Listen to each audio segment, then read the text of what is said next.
اعوذ باللہ من الشیطان الرجیم بسم اللہ الرحمن الرحیم رب اشرح لی صدری ویسر لی امری واحلل عقدۃ من لسانی یفقہوا قولی آمین ثم آمین۔ سورۃ المائدہ آیت نمبر 67، آیت نمبر 67۔ یا ایہا الرسول بلغ ما انزل الیک من ربک، اے رسول آپ پہنچا دیجئے جو آپ کے رب نے آپ کی طرف نازل کیا ہے۔ وَإِن لَّمْ تَفْعَلْ فَمَا بَلَّغْتَ رِسَالَتَهُ، اگر آپ نے نہ کیا ایسا تو آپ نے اللہ کا پیغام نہیں پہنچایا۔ وَاللَّهُ يَعْصِمُكَ مِنَ النَّاسِ، اور اللہ آپ کو بچا لے گا لوگوں سے، اللہ آپ کی حفاظت فرمائے گا۔ ان اللہ لا یہدی القوم الکافرین، اور بے شک اللہ کافر قوم کو ہدایت نہیں دیتا۔ پہلی بات تو یہ ہے کہ اس آیت میں اللہ تبارک و تعالیٰ نے اپنے پیارے حبیب حضرت محمد صلی اللہ علیہ وآلہ وسلم کو رسول کے پیارے خطاب سے مخاطب کیا ہے۔ اللہ تعالیٰ نے اپنے پیارے حبیب کو قرآن پاک میں بھی نام لے کر نہیں پکارا، یا محمد یا احمد کہہ کر نہیں پکارا، بہت کم 2 یا 3 جگہ، ایک جگہ قرآن پاک میں احمد کے نام سے پکارا ہے اور 2 یا 3 جگہ محمد کے نام سے پکارا ہے۔ باقی آپ اللہ تبارک و تعالیٰ نے اپنے پیارے حبیب حضرت محمد صلی اللہ علیہ وآلہ وسلم کو یہ اعزاز دیا کہ انہیں ان کے خطابات سے، ان کے القابات سے پکارا ہے، یا ایہا الرسول کہہ کر، یا ایہا النبی کہہ کر، یا ایہا المزمل کہہ کر، یا ایہا المدثر کہہ کر، طٰہٰ، یاسین کے القابات سے پکارا ہے۔ عہدے سے پکارا جانا اعزاز ہوتا ہے، جیسے ہم کسی جج کو اس کے نام سے نہیں کہیں گے بلکہ ہم جج صاحب کہہ کر پکاریں گے۔ سورۃ حجرات اور سورۃ النور میں بھی اللہ تبارک و تعالیٰ نے مسلمانوں کو یہی تاکید کی ہے کہ محمد صلی اللہ علیہ وآلہ وسلم کو یوں مت پکارو جیسا تم ناموں سے ایک دوسرے کو پکارتے ہو۔ رسول وہ ہوتا ہے جس کے پاس رسالت ہوتی ہے، رسالت پیغام کو کہتے ہیں، لہٰذا فرمایا کہ اے رسول صلی اللہ علیہ وآلہ وسلم، آپ کی رسالت کی یہ شان ہے کہ آپ اللہ تبارک و تعالیٰ کا پیغام دنیا کو پہنچاتے چلے جائیں۔ تو لقب سے معلوم ہو رہا ہے کہ حضور پاک صلی اللہ علیہ وآلہ وسلم کی اصل ذمہ داری یہ تھی کہ قرآن و سنت کو جو اللہ تعالیٰ کے پیغام کی صورت میں آپ کے پاس تھا وہ آگے اللہ تعالیٰ کے بندوں تک پہنچائیں۔ رسول جو ہوتا ہے وہ حق لے کر آتا ہے، بلکہ رسول حق کا معیار ہوتا ہے، تو جو رسول کی دعوت کو ٹھکرائے وہ حق کی بات کو ٹھکرانے والی بات ہوتی ہے۔ لیکن ہم یہ دیکھتے ہیں کہ دنیا میں سب لوگ تو حق پرست نہیں ہوتے، حق پسند نہیں ہوتے۔ بعض دفعہ ایسا ہوتا ہے کہ حق پہنچانے کی وجہ سے لوگ دشمن ہو جاتے ہیں۔ تو اللہ تبارک و تعالیٰ اپنے پیارے حبیب سے فرما رہے ہیں کہ اگر حق پہنچانے کی وجہ سے لوگ دشمن ہو جائیں تو ہو جائیں، آپ فکر نہ کیجئے، اے میرے پیارے رسول، اللہ تعالیٰ آپ کی دشمنوں سے حفاظت فرمانے والا ہے۔ اور حقیقت یہی ہے کہ آپ صلی اللہ علیہ وآلہ وسلم نے پورے کا پورا پیغام لوگوں تک پہنچایا۔ صحیح بخاری میں ہے، حضرت عائشہ رضی اللہ عنہا فرماتی ہیں کہ جو تجھ سے یہ کہے کہ رسول پاک صلی اللہ علیہ وآلہ وسلم نے اللہ تعالیٰ کے نازل کردہ کسی حکم کو چھپا لیا ہے تو جان لو کہ وہ جھوٹا ہے۔ اللہ تعالیٰ نے اپنے پیارے نبی کو یہ حکم دیا ہے، یا ایھا الرسول بلغ ما انزل الیک من ربک۔ اور صحیح بخاری اور صحیح مسلم میں ہے کہ اگر حضور کسی فرمان کو چھپانے والے ہوتے تو سورۃ الاحزاب کی یہ آیت چھپا لیتے، وَتُخْفِي فِي نَفْسِكَ مَا اللَّهُ مُبْدِيهِ وَتَخْشَى النَّاسَ وَاللَّهُ أَحَقُّ أَن تَخْشَاهُ، اور آپ اپنے جی میں وہ بات چھپا رہے تھے جسے اللہ تعالیٰ ظاہر کر رہا تھا، جسے اللہ تعالیٰ ظاہر کرنا چاہتا تھا۔ آپ لوگوں سے ڈر رہے تھے، جبکہ اللہ اس بات کا زیادہ حقدار ہے، اللہ کا زیادہ حق ہے کہ اس سے ڈرا جائے۔ آپ صلی اللہ علیہ وسلم نے واقعی کوئی آیت نہیں چھپائی، آپ صلی اللہ علیہ وسلم نے پورے کا پورا پیغام لوگوں تک پہنچایا، اور خطبہ حجۃ الوداع کے موقع پر آپ صلی اللہ علیہ وآلہ وسلم نے صحابہ کرام رضی اللہ عنہم کے اجتماع سے اس کی گواہی لے لی۔ فرمایا تم سے میرے بارے میں سوال کیا جائے گا، تو تم کیا کہو گے؟ صحابہ کرام صلی اللہ عنہم نے عرض کیا کہ ہم گواہی دیں گے کہ آپ نے ہمیں اللہ تعالیٰ کا پیغام پہنچا دیا ہے، آپ نے حق کے تبلیغ ادا کر دیا ہے اور خوب نصیحت و خیر خواہی کی ہے۔ آپ صلی اللہ علیہ وآلہ وسلم نے اپنی شہادت کی انگلی آسمان کی طرف اٹھائی اور لوگوں کی طرف اشارہ کرتے ہوئے 3 بار فرمایا، اے اللہ گواہ رہنا، اے اللہ گواہ رہنا، اے اللہ گواہ رہنا۔ صحیح مسلم میں ہے یہ۔ حضرت ابو بکر رضی اللہ تعالیٰ عنہ فرماتے ہیں کہ آپ صلی اللہ علیہ وآلہ وسلم نے خطبہ حجۃ الوداع میں تمام مسلمانوں کو حکم دیا کہ سن لو، تم میں سے جو یہاں موجود ہے وہ ان لوگوں کو ان خطبہ کے ارشادات پہنچا دے جو یہاں موجود نہیں ہے۔ تو ہم سب پر یہ فرض عائد ہوتا ہے کہ اللہ تبارک و تعالیٰ کے پیغام اور رسول پاک صلی اللہ علیہ وسلم کے فرمان کو ہم اللہ کے بندوں تک پہنچائیں، تا قیامت امت محمدی کے ہر فرد پر یہ ذمہ داری عائد ہوتی ہے۔ حضرت عبداللہ بن عباس رضی اللہ عنہ فرماتے ہیں کہ آپ صلی اللہ علیہ وآلہ وسلم نے اپنے مرض الموت میں اپنے سر سے کپڑا ہٹایا، اس وقت آپ صلی اللہ علیہ وآلہ وسلم کے سر پر پٹی بندھی ہوئی تھی۔ آپ صلی اللہ علیہ وآلہ وسلم نے 3 بار یہ الفاظ دہرائے، اے اللہ میں نے یقیناً تیرا پیغام پہنچا دیا، اے اللہ میں نے یقیناً تیرا پیغام پہنچا دیا، اے اللہ میں نے یقیناً تیرا پیغام پہنچا دیا۔ آگے اللہ تعالیٰ فرماتا ہے واللہ یعصمک من الناس، اللہ تعالیٰ لوگوں سے آپ کو بچا لے گا۔ اللہ تبارک و تعالیٰ نے وعدہ فرمایا اور یہ حقیقت ہے کہ ہزاروں مخالفتوں کے باوجود دشمن آپ صلی اللہ علیہ وآلہ وسلم کا کچھ نہ بگاڑ سکے۔ یہ آیت جنگ احد کے بعد نازل ہوئی۔ اس سے پہلے بعض اوقات حالات اتنے سنگین ہو جاتے کہ آپ صلی اللہ علیہ وآلہ وسلم پہرے کے بغیر سو نہیں سکتے تھے۔ اس آیت کے نزول کے بعد آپ صلی اللہ علیہ وآلہ وسلم نے کبھی پہرا نہ بٹھایا۔ تبلیغ رسالت کی وجہ سے آپ صلی اللہ علیہ وآلہ وسلم کی جان کو کس قدر خطرہ تھا، یہ اس بات سے ظاہر ہے کہ آپ صلی اللہ علیہ وآلہ وسلم پر 17 بار قاتلانہ حملے ہوئے یا قتل کی سازشیں کی گئیں، اور ہر بار اللہ تبارک و تعالیٰ نے آپ صلی اللہ علیہ وآلہ وسلم کو بذریعہ وحی آپ صلی اللہ علیہ وسلم کو مطلع کر دیا اور آپ صلی اللہ علیہ وسلم کو دشمنوں کے وار سے بچا دیا۔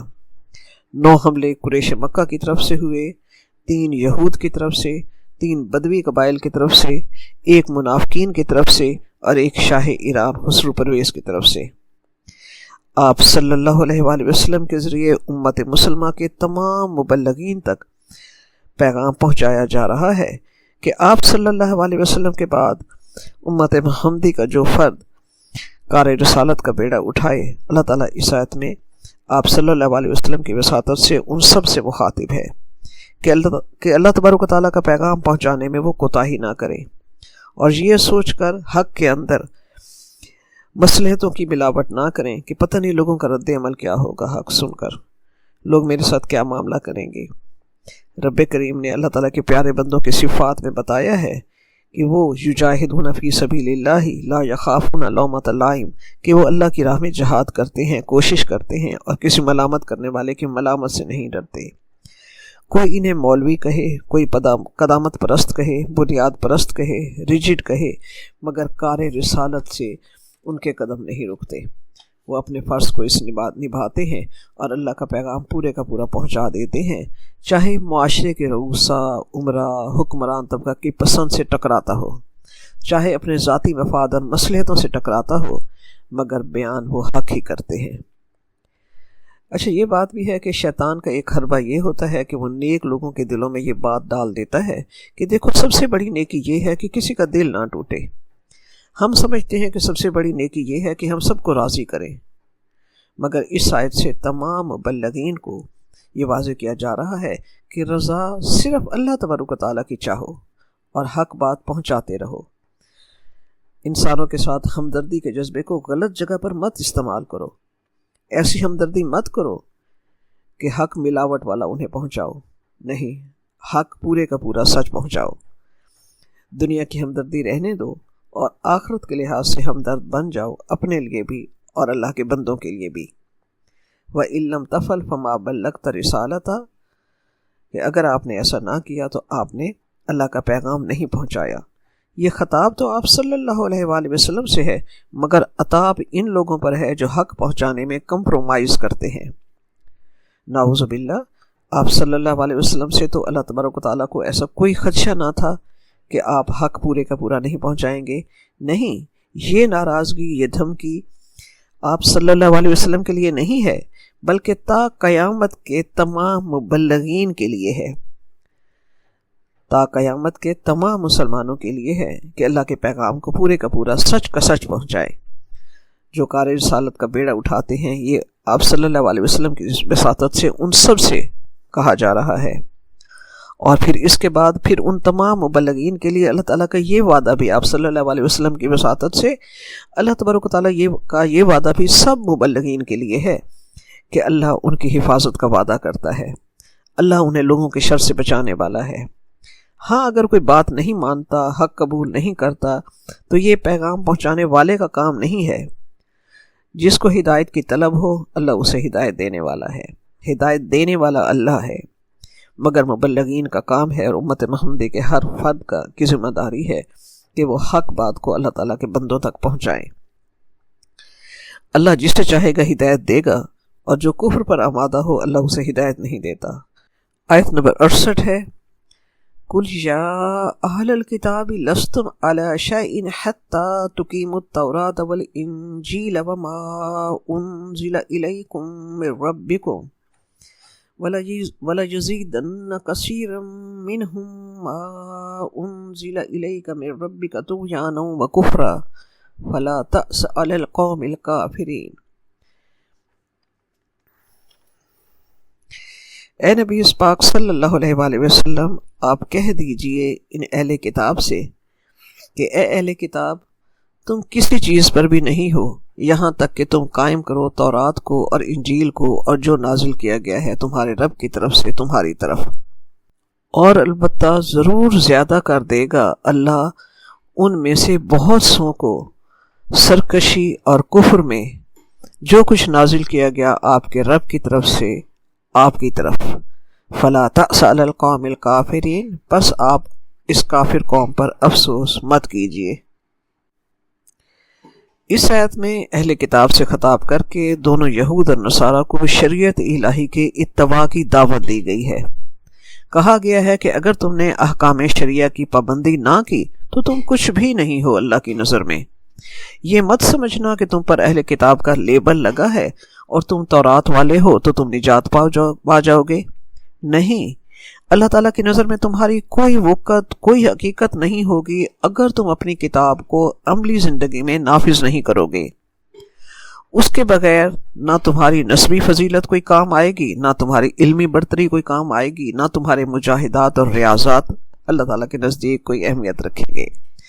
حتیٰ تقیم التوراۃ کا لفظ ہے کہ قائم کرو سے مراد ہے، اللہ کی کتاب کو قائم کرو سے مراد ہے زندگی کے تمام معاملات، عبادات، زندگی کا پورا نقشہ جب تک شریعت الہی کے مطابق نہیں ہے اس وقت تک اللہ تبارک و تعالیٰ کے نزدیک تمہارا کوئی مقام کوئی وقت نہیں ہے۔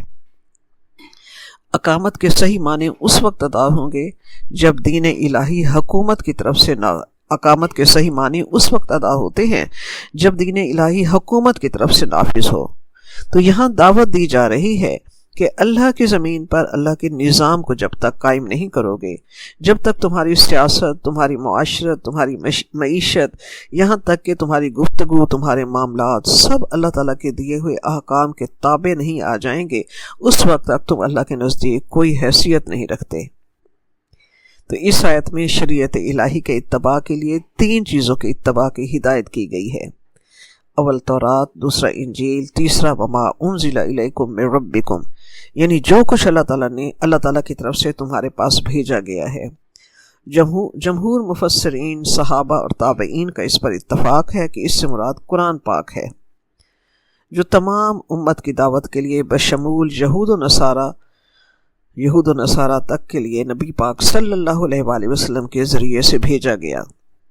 تو اس آیت کے معنی یہ ہوں گے کہ جب تک تم تورات، انجیل اور قرآن پاک کے لائے ہوئے احکام پر صحیح اور پورا عمل نہ کرو گے، تمہارا کوئی نسبی یا علمی کمال اللہ تعالیٰ کے نزدیک قابل وقت نہیں ہے۔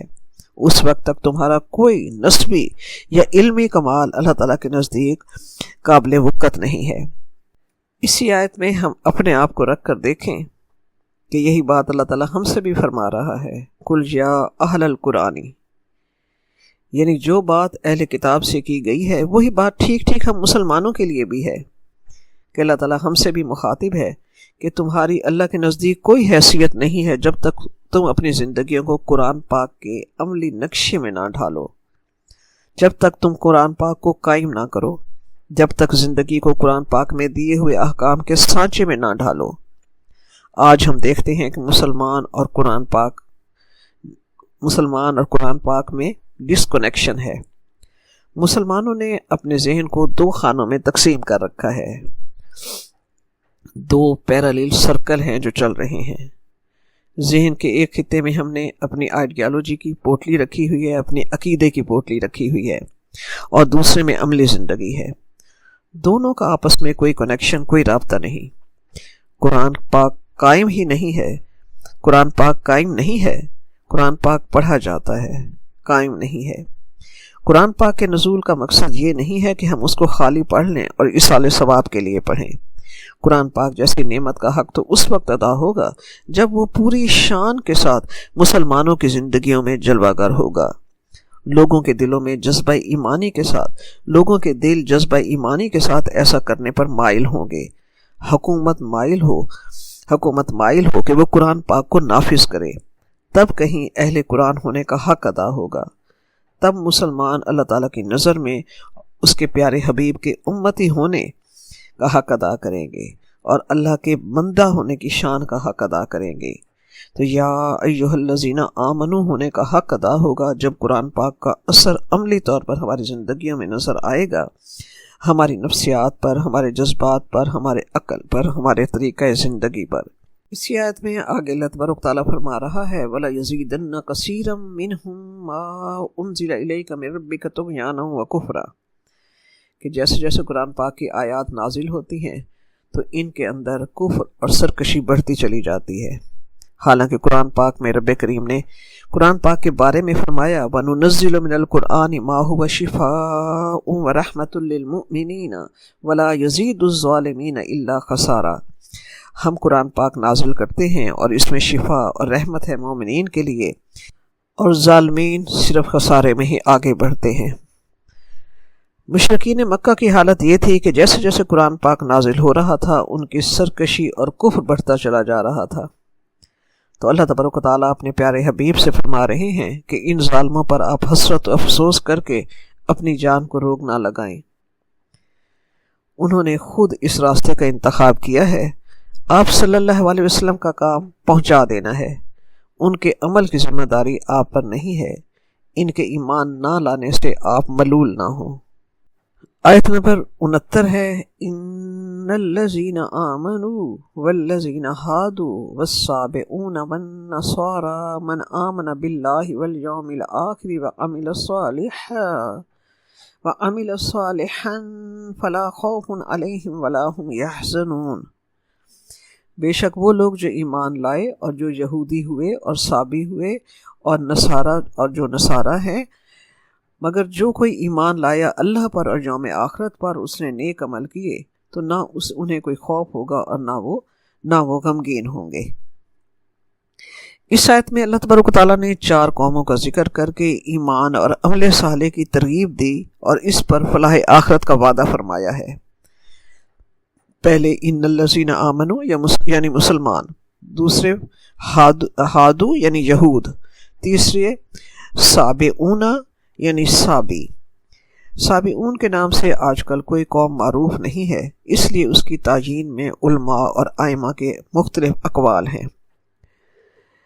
تفسیر ابن کثیر میں بحوالہ قتادہ رحمۃ اللہ علیہ ایک قول یہ بھی نقل ہے کہ سابعون وہ لوگ ہیں جو فرشتوں کی عبادت کرتے تھے۔ بعض کا خیال یہ ہے کہ سابی نصرانیوں اور مجوسیوں کی بے دین جماعت کو کہتے ہیں۔ بعض کا خیال ہے کہ ابراہیم علیہ السلام کے دور سے پہلے کے ستارہ پرست اور نجوم پرست لوگوں کو کہا جاتا ہے۔ تو رب یہاں فرما رہا ہے کہ کوئی شخص پہلے جو کچھ بھی تھا، صابی تھا یا نصرانی تھا یا یہود تھا، رب فرما رہا ہے کوئی شخص کوئی بھی تھا، مگر جب وہ اسلام لے آئی، من آمن باللہ والیوم الآخر، مگر جب وہ اسلام لے آئے اور نیک عمل کرے تو اللہ تعالیٰ اس کے پچھلے تمام گناہ معاف کر دیتا ہے۔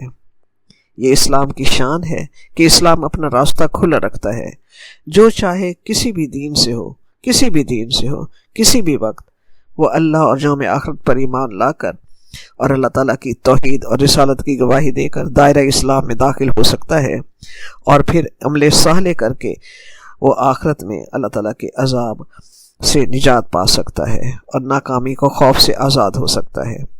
جبکہ ہم دیکھتے ہیں کچھ مذاہب ایسے ہیں جن میں کنورژن نہیں ہے، تبلیغ نہیں ہے، جیسے پارسی مذہب ہے اس میں تبلیغ نہیں ہے، بس جو پارسی ہے وہ پیدائشی پارسی ہے۔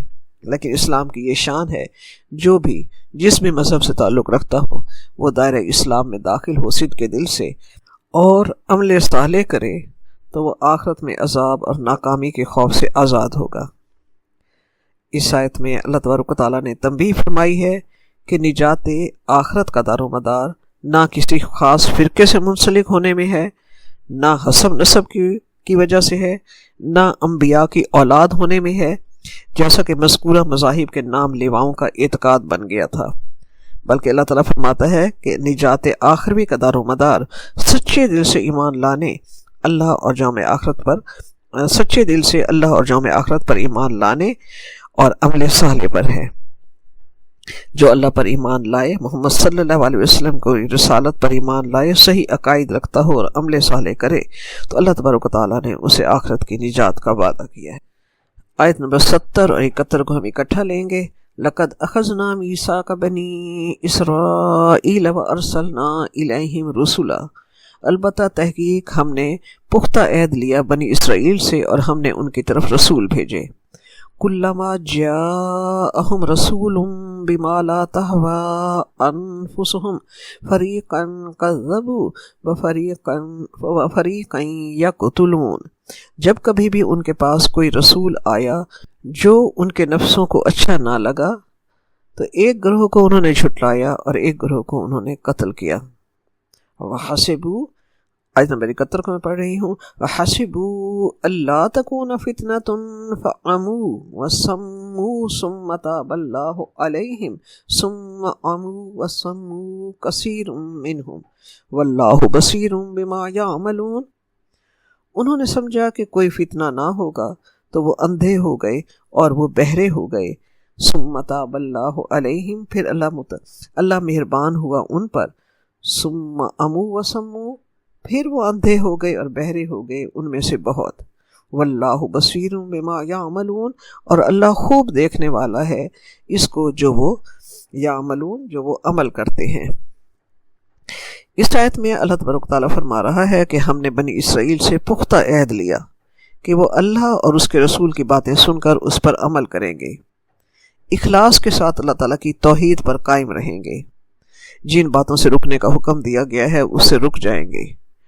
اور اللہ تعالیٰ فرما رہا ہے کہ ہم نے ان کی طرف پے در پے رسول بھیجے جو ان کو اللہ تعالیٰ کی طرف دعوت دیتے اور ان کو رشد و ہدایت کی طرف بلاتے، مگر بنی اسرائیل نے حق کو جھٹلایا اور اپنی خواہشات پرستی اور نفس پرستی کو مقدم رکھا۔ اللہ تعالیٰ کی انبیاء کے ذریعے بھیجی گئی شریعت جو ان کی خواہشات نفس کے مطابق نہ ہوتی وہ اسے ٹھکرا دیتے، اور جو ان کی جی کو اچھی لگتی وہ اسے قبول کر لیتے۔ اس خواہش نفس کی پیروی میں وہ اتنے بھٹک گئے کہ انہوں نے انبیاء کو جھٹلایا اور بہت سے انبیاء کو انہوں نے قتل کیا، اور اس گناہ میں وہ دلیر ہو گئے۔ آیت نمبر 71 میں اللہ تعالیٰ نے فرمایا وَحَسِبُوا أَلَّا تَكُونَ فِتْنَةٌ، فتنہ کے اصل معنی آزمائش کے ہیں۔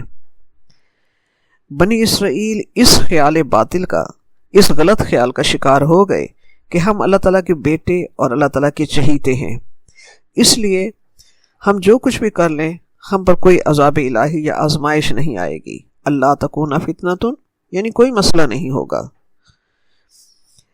تو اللہ تعالیٰ ان کے اس خیال نے انہیں جرائم میں دلیر بنا دیا، وہ حق دیکھنے میں اندھے اور حق سننے میں بہرے ہو گئے۔ یہ اللہ تعالیٰ کی طرف سے انہیں روحانی سزا ملی، یعنی وہ حق سے دور پھینک دیے گئے، اور وہ حق کے معاملے میں اندھے اور بہرے بنا دیے گئے، اور دنیاوی عذاب اللہ تعالیٰ نے ان پر مسلط کر دیا کہ بابل کے کافر بادشاہ بخت نصر نے ان پر حملہ کیا، جس نے فلسطین کو اور ان کے ہیکل سلیمانی کو تباہ و برباد کر دیا۔ بے شمار افراد کو اس نے قتل کیا اور بے شمار افراد کو وہ قیدی بنا کر ساتھ لے گیا۔ ثم تاب اللہ علیہم، پھر اللہ تعالیٰ نے ان پر مہربانی کی اور شاہ فارس کی صورت میں انہیں اس قید سے نجات دلائی۔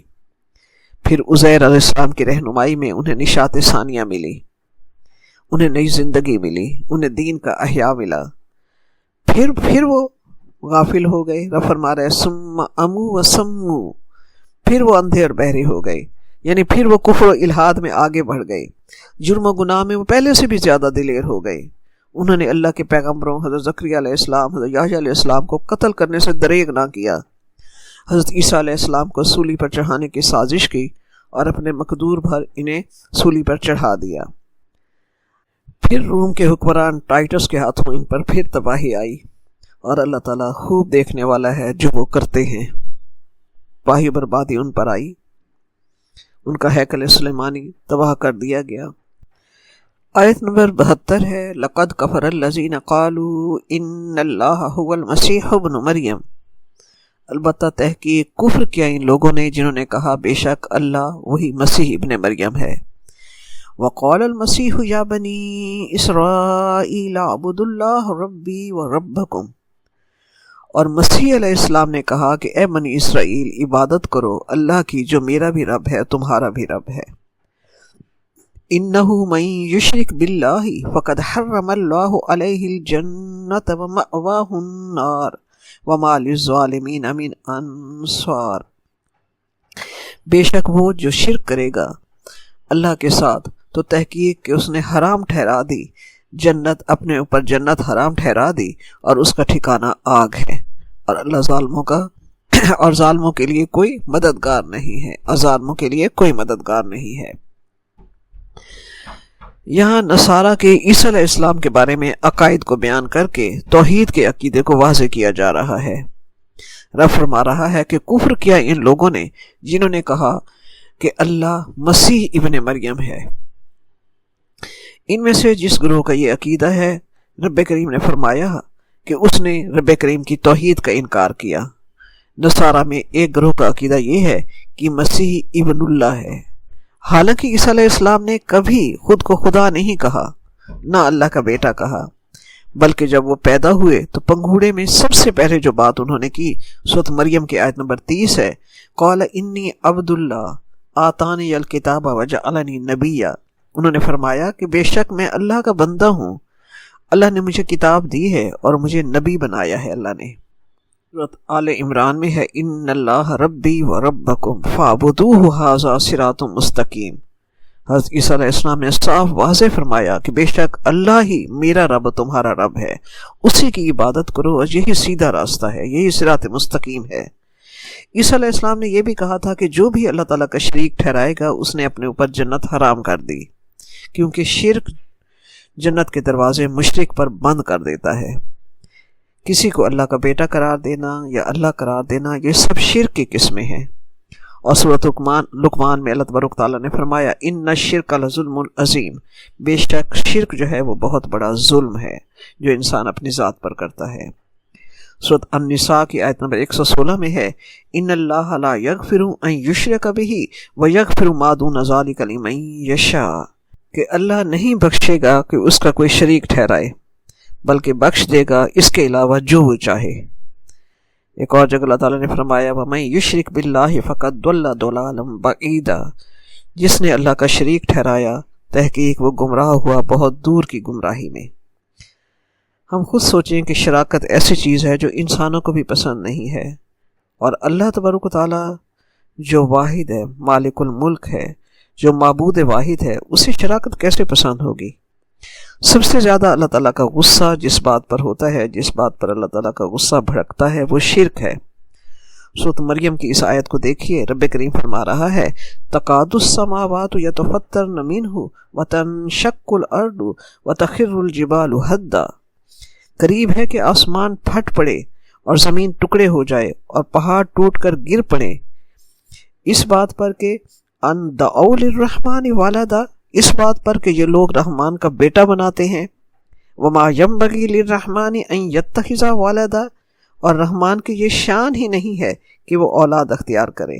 سورۃ آل عمران کی آیت نمبر 79 میں اللہ تعالیٰ یہی بات فرما رہا ہے، ما کان لبشر ان یؤتیہ اللہ الکتاب والحکم والنبوۃ ثم یقول للناس کونوا عبادا لی من دون اللہ، کسی انسان کے لیے یہ ہے ہی نہیں کہ اللہ جب اس کو کوئی کتاب دے اور اللہ تعالیٰ اسے حکمت اور نبوت دے، پھر وہ لوگوں سے یہ کہے کہ میرے بندے بن جاؤ اللہ کو چھوڑ کر۔ نہیں، کوئی بشر، کوئی نبی ایسا کہہ ہی نہیں سکتا۔ تو یہاں اللہ تبارک و تعالیٰ نے سورۃ مائدہ کے اس حصے میں آگے تسلسل کے ساتھ بہت سی آیات نصارہ کے عقائد باطل کو رد کرنے کی اور عقیدہ توحید کو واضح کرنے کے لیے اللہ تعالیٰ نے بیان فرمائی ہیں۔ ہم دیکھیں تو بظاہر یہ آیات جو ہیں وہ عیسائیت کے خلاف جاتی ہیں۔ ممکن ہے ہم ان آیات کو ان کے سامنے پڑھیں تو وہ بھڑک اٹھے، لیکن سوچئے یہ رب کا کتنا کرم ہے، رب کی کتنی شفقت ہے، رب کی محبت ہے کہ رب کریم نے دنیا میں ہی انہیں بتا دیا، اور اگر ہم انہیں بتائیں گے نہیں، رب کریم نے انہیں دنیا میں ہی بتا دیا کہ اس عقیدے کے ساتھ جینا اپنے آپ کو جہنم کے راستے پر چلانا ہے۔ اگر ہم انہیں بتائیں گے نہیں تو وہ بچیں گے کیسے جہنم کے راستے سے؟ یہ رب کی رحمت ہے، اور کہ اس نے دنیا ہی میں ان کی زندگی میں ہی انہیں سنبھلنے کے لیے عقیدہ توحید کو صحیح طور پر واضح کر کے قرآن پاک میں صحیح طور پر بالکل اللہ تعالیٰ نے واضح کر دیا، تاکہ ان تک زندگی میں ہی مرنے سے پہلے حق بات پہنچ جائے اور وہ صحیح عقیدے کے ساتھ اس دنیا سے رخصت ہوں اور مشرکوں میں ان کا شمار نہ ہو۔ اگر ہم خود قرآن پاک کا پورا صحیح علم رکھیں گے تو بنی نوع انسان تک قرآن پاک کا علم صحیح طور پر پہنچا سکیں گے۔ یہ اللہ تعالیٰ کی رحمت ہے کہ قرآن پاک میں نصارہ کے اس عقائد باطلہ کو کھلے طور پر واضح اور تفصیل کے ساتھ اللہ تبارک تعالیٰ نے رد کر کے صحیح عقیدہ توحید کو اللہ تعالیٰ نے بیان کیا ہے۔ ہمیں اس کا صحیح علم ہونا چاہیے اور ہمیں ان تک پہنچانا چاہیے جو اس کا علم نہیں رکھتے۔ آیت نمبر 73 اور 74 کو اکٹھا لیں گے۔ لَقَدْ كَفَرَ الَّذِينَ قَالُوا إِنَّ اللَّهَ ثَالِثُ ثَلَاثَةٍ، البتہ تحقیق کفر کیا ان لوگوں نے جنہوں نے کہا بے شک اللہ تین کا تیسرا ہے۔ وَمَا مِنْ إِلَٰهٍ إِلَّا إِلَٰهٌ وَاحِدٌ، اور نہیں کوئی الہ مگر اللہ ہی معبود واحد ہے۔ وَإِن لَّمْ يَنْتَهُوا عَمَّا يَقُولُونَ لَيَمَسَّنَّ الَّذِينَ كَفَرُوا مِنْهُمْ عَذَابٌ أَلِيمٌ، اور اگر وہ باز نہ آئے اس سے جو وہ کہتے ہیں تو البتہ ضرور پہنچے گا ان کو جنہوں نے کفر کیا، ان میں سے انہیں دردناک عذاب پہنچے گا۔ آیت نمبر 74 کو ساتھ لیتے ہیں۔ افلا یتوبون الی اللہ ویستغفرون، کیا بھلا نہیں وہ توبہ کریں گے اللہ کی طرف اور بخشش مانگیں گے اس سے؟ واللہ غفور الرحیم، اور اللہ بہت بخشنے والا اور رحم کرنے والا ہے۔ آیت نمبر 73 کو ہم لیتے ہیں کہ بعض نے یہ لقد کفر الذین قالوا ان اللہ ثالث ثلاثہ، تو جس طرح نصارہ میں حضرت عیسیٰ علیہ السلام کے متعلق مختلف عقائد ہیں، ان میں سے ایک فرقے کا عقیدہ جو ہے وہ نظریہ تثلیث پر ہے۔ تو ان میں سے بعض نے یہ کہا کہ مسیح علیہ السلام اور ان کی والدہ اور اللہ، انہیں تین کا تیسرا کہا۔ یہ عقیدہ تثلیث ہے کہ یہ تین خدا ہیں۔ اور بعض نے کہا روح القدس، مسیح علیہ السلام اور مریم علیہ السلام یہ تین خدا ہیں۔ وَمَا مِنْ إِلَٰهٍ إِلَّا إِلَٰهٌ وَاحِدٌ، حالانکہ وہ معبود واحد ہے۔ نصارہ اگر عقیدہ تثلیث سے باز نہ آئے تو انہیں دردناک، رب کریم فرما رہا ہے، انہیں دردناک عذاب آن پکڑے گا، یعنی جہنم کا عذاب ان کا ٹھکانہ ہے اگر وہ اسی عقیدے اور اسی حالت میں مرے۔ اللہ تعالیٰ نے بار بار قرآن پاک میں حضرت عیسیٰ علیہ السلام کے متعلق صحیح عقیدہ جو ہے کہ وہ اللہ کے بندے اور رسول تھے، اللہ تعالیٰ نے قرآن پاک میں بار بار بیان فرمایا ہے۔ آپ سورۃ المائدہ میں دیکھیں، آیت نمبر 116 میں اللہ تبارک و تعالیٰ فرماتا ہے کہ اللہ تعالیٰ قیامت کے دن حضرت عیسیٰ علیہ السلام سے خود پوچھے گا۔ رب فرمائے گا أَأَنْتَ قُلْتَ لِلنَّاسِ اتَّخِذُونِي وَأُمِّيَ إِلَٰهَيْنِ مِن دُونِ اللَّهِ، کہ اے عیسیٰ کیا تم نے کہا تھا کہ مجھے اور میری ماں کو معبود بناؤ اللہ کے سوا؟ قال سبحانک، عیسیٰ علیہ السلام جواب دیں گے کہ اللہ تو پاک ہے، ما یکون لی ان اقول ما لیس لی بحق، یہ کیسے ہو سکتا تھا کہ میں وہ بات کہتا جو حق نہیں تھی۔ حضرت عیسیٰ علیہ السلام نے ہمیشہ حق پہنچایا۔ انہوں نے کہا ان اللہ ربی و ربکم یا بنی اسرائیل اعبدوا اللہ ربی و ربکم، اے بنی اسرائیل عبادت کرو اللہ کی جو میرا رب ہے، تمہارا رب ہے۔ تو آیت نمبر 74 میں رب کریم فرماتا ہے کہ افلا یتوبون الی اللہ ویستغفرون، کہ اب قرآن پاک اللہ تعالیٰ نے آخری کتاب اپنی نازل فرما کر اور اپنا آخری رسول بھیج کر انہیں ایک موقع دیا ہے کہ وہ اپنے عقائد باطلہ سے باز آ کر قرآن پاک کی تعلیمات اور رسول پاک صلی اللہ علیہ وسلم کی رہنمائی میں وہ اپنے عقائد باطلہ سے توبہ کر کے اور اللہ سے اپنے گناہوں کی بخشش مانگ کے رب فرما رہا ہے کہ میں سب معاف کر دوں گا، اپنے دامن رحمت میں لے لوں گا۔ آیت نمبر 75 ہے مل مسیح ابن مریم الا رسول قد خلت من قبلہ الرسل و امہ صدیقہ کانا یاکلان الطعام انظر کیف نبین لہم الآیات ثم انظر انا یؤفکون، کہ نہیں مسیح ابن مریم مگر ایک رسول، تحقیق گزر چکے ہیں اس سے پہلے کئی رسول، اور ان کی ماں بہت سچی صدیقہ، کانا یا کلان الطعام، وہ دونوں کھانا کھایا کرتے تھے۔ دیکھیے کہ کس طرح ہم واضح کرتے ہیں ان کے لیے آیات، اور پھر دیکھیے کہ کہاں وہ پھیرے جاتے ہیں، انا یؤفکون، کہاں وہ پھیرے جاتے ہیں۔ اللہ تعالیٰ مزید وضاحت بیان فرماتے ہوئے فرماتا ہے کہ حضرت عیسیٰ علیہ السلام اس کے علاوہ کچھ نہیں تھے کہ وہ اللہ کے رسول اور اولو العزم رسولوں میں سے تھے۔ ان سے پہلے بہت سے رسول گزر چکے ہیں، وہ بھی انہی میں سے ایک تھے، اور کوئی رسول ایسا نہیں آیا جو بشر نہ ہو، جو انسان نہ ہو۔ کوئی رسول ایسا نہیں ہے جو اللہ کی بندگی اختیار نہ کیے ہو۔ سب اللہ کے رسول جو تھے وہ اللہ کے حضور جھکے ہوئے تھے۔ تمام رسولوں کا مزاج، کردار، مشن، دعوت ایک ہی تھا۔ اللہ تعالیٰ نے حضرت عیسیٰ علیہ السلام کو بنی اسرائیل کے لیے قدرت کی ایک نشانی بنایا، اور ان کی والدہ مریم علیہ السلام مومنہ اور صدیقہ تھیں، جن کی سچائی اور پاک دامنی کی گواہی اللہ تعالیٰ نے نہ صرف قرآن پاک میں اس الفاظ میں دی کہ جب عیسیٰ علیہ السلام نے پنگھوڑے میں ہی پہلا کلام کیا تو انہوں نے یہ کہہ کر کہ قال انی عبد اللہ آتانی الکتاب وجعلنی نبیا، کہ میں اللہ کا بندہ ہوں، اس نے مجھے کتاب دے کر بھیجا ہے اور اس نے مجھے نبی بنایا ہے۔ یہ کہہ کر انہوں نے اپنی ماں پر لگنے والے تمام الزامات اور تمام الزام تراشوں کے تمام الزامات کی تردید کر دی اور الزام تراشوں کے منہ بند کر دیے۔ حضرت مریم علیہ السلام کا شمار صدیقین میں ہوتا ہے، جن کا انبیاء کے بعد سب سے بلند درجہ ہے۔ صدیقیت وہ علم نافع ہے جس کا ثمر یقین اور عمل صالح ہے۔ یہ فضیلت اور شرف بہت بڑا ہے۔ اللہ تعالیٰ نے سورۃ تحریم میں مریم علیہ السلام کی پاکیزگی کی گواہی دی، اور اللہ تعالیٰ نے فرمایا وَمَرْيَمَ ابْنَتَ عِمْرَانَ الَّتِي أَحْصَنَتْ فَرْجَهَا فَنَفَخْنَا فِيهِ مِنْ رُوحِنَا، کہ مریم علیہ السلام جو عمران کی بیٹی تھی، انہوں نے اپنی عزت و عصمت کی حفاظت کی، ہم نے اس میں اپنی روح پھونکی۔ وَصَدَّقَتْ بِكَلِمَاتِ رَبِّهَا، وہ اپنے رب کے کلمات کو برحق سمجھتی تھی، وَكُتُبِهِ وَكَانَتْ مِنَ الْقَانِتِينَ، اور اپنے رب کی کتابوں اور کلمات کو وہ برحق سمجھتی تھیں اور اللہ تعالیٰ کی فرما بردار تھی۔ پھر اللہ جانے نصارہ نے کس بنا پر حضرت مریم علیہ السلام کو الہ قرار دے دیا۔ رب ان کے اس عقیدہ باطل کو رد کرنے کے لیے رب کریم ایک دلیل فرماتا ہے کہ وہ دونوں مریم علیہ السلام اور عیسیٰ علیہ السلام وہ دونوں انسانوں کی طرح کھاتے پیتے تھے، یعنی غذا کی احتیاج رکھتے تھے۔ ذرا غور کرو، جو انسان کھانے پینے کا محتاج ہو وہ تقریباً دنیا کی ہر چیز کا محتاج ہوتا ہے۔ زمین، ہوا، پانی، سورج، ہر چیز کا محتاج ہوتا ہے۔ کھانا تو انسانی حاجات میں سے ہے، کھانا انسان کی کمزوری ہے۔ رب کریم تو ہر احتیاج سے اور ہر کمزوری سے پاک ہے۔ وہ تو سبحانہ پاک ہے، وہ ذات سبحانک اللہ، اللہ پاک ہے ہر ضرورت سے، ہر احتیاج سے، ہر کمزوری سے۔ اللہ تو اللہ صمد ہے، اسے کسی چیز کی ضرورت نہیں ہے۔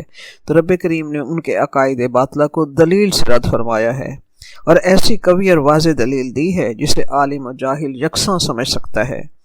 رب فرماتا ہے جو ذات اپنی بقا کے لیے عالم اسباب سے بے نیاز نہ ہو وہ خدا کیسے ہو سکتی ہے؟ آیت نمبر 76 ہے، قُلْ أَتَعْبُدُونَ مِن دُونِ اللَّهِ مَا لَا يَمْلِكُ لَكُمْ ضَرًّا وَلَا نَفْعًا وَاللَّهُ هُوَ السَّمِيعُ الْعَلِيمُ۔ کہہ دیجئے کہ کیا تم عبادت کرتے ہو اللہ کے سوا اس کی جو نہیں ملکیت رکھتے تمہارے لیے کسی نقصان کی اور نہ نفع کی، اور اللہ وہی خوب سننے والا اور جاننے والا ہے۔ اس آیت میں بھی اللہ تبارک و تعالیٰ نے حضرت عیسیٰ علیہ السلام اور ان کی والدہ کے الہ ہونے کی تردید میں ایک اور دلیل دی ہے کہ وہ دونوں اپنے نفع نقصان کا بھی اختیار نہ رکھتے تھے۔ یہود نے انہیں ایذا پہنچایا، ان پر حضرت مریم علیہ السلام پر الزام لگائے، انہیں ایذا پہنچایا، وہ اپنا دفاع نہ کر سکے۔ یہود نے حضرت عیسیٰ علیہ السلام کو اپنی دانست میں سولی پر چڑھا دیا، حضرت عیسیٰ علیہ السلام اپنا دفاع نہ کر سکے۔ تو اللہ تبارک و تعالیٰ فرماتا ہے کہ ہر چیز کے نفع اور نقصان کا مالک اللہ ہے۔ اللہ کے آئے ہوئے رسول جو ہوتے ہیں وہ اللہ کے بندے اور رسول ہوتے ہیں، وہ بھی اپنے نفع نقصان کے خود مالک نہیں ہوتے۔ یقیناً انبیاء اور رسل کا مرتبہ تمام انسانوں میں اور اللہ کی نظر میں بھی بہت بلند ترین ہے۔ اللہ جب چاہتا ہے تو انہیں وہ معجزات عطا فرما دیتا ہے کہ عقل انسانی ششدر رہ جاتی ہے۔ جیسے عیسیٰ علیہ السلام کو بھی اللہ تعالیٰ نے معجزات عطا فرمائے۔ عیسیٰ علیہ السلام کی پیدائش بذات خود ایک معجزہ ہے، مگر اس کا یہ مطلب نہیں کہ ان کے معجزات کو دیکھ کر انہیں خدا ماننے لگو۔ عقل رکھنے والے جانتے ہیں کہ جسے معجزہ دیا گیا ہے وہ خدا نہیں ہے، بلکہ جس ذات نے معجزہ دیا ہے، جو ذات معجزہ عطا کرنے والی ہے وہ اللہ ہے۔